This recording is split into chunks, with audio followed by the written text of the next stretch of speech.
Анаң және сен. Сен дүниеге келмей тұрып, анаң сені армандап, Құдайға жалбарынып, сені бер деп тілеп жүрді.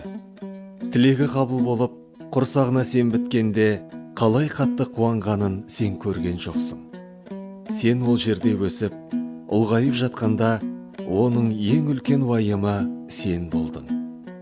Әр қадамын санап басып, әр сөзін ойлап сөйлеп, әр асын талғап ішіп, саған ана болудың жауапкершілігін тартты. Айы, күні жеткенде, сен үшін өмірін қиюға шақ қалғанын сен білген бе едің? Дүниеге келген соңда сен оған тыныштық бермедің. Қарның ашады, жылайсың, ауырасың, былғанасың, шаш тырнағың өседі. Тауқыметін анаң тартты.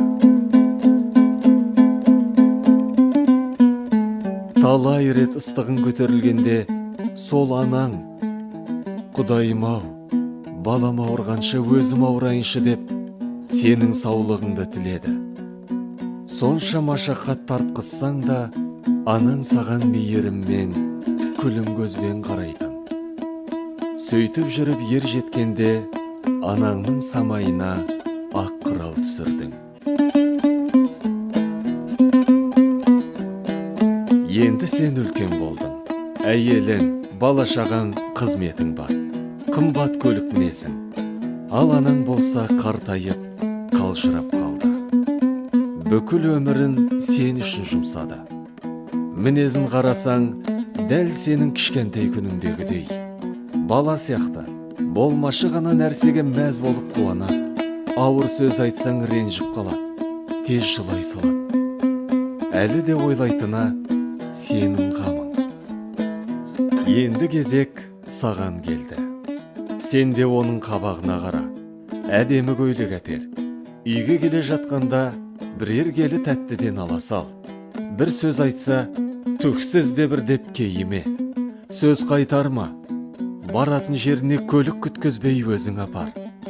Жүзіне мейіріммен күлімдеп қара. Ол отыратын бөлмені жылыста. Тоқ болсаң да, анаңның көңілі үшін бір шыны шай іше сал.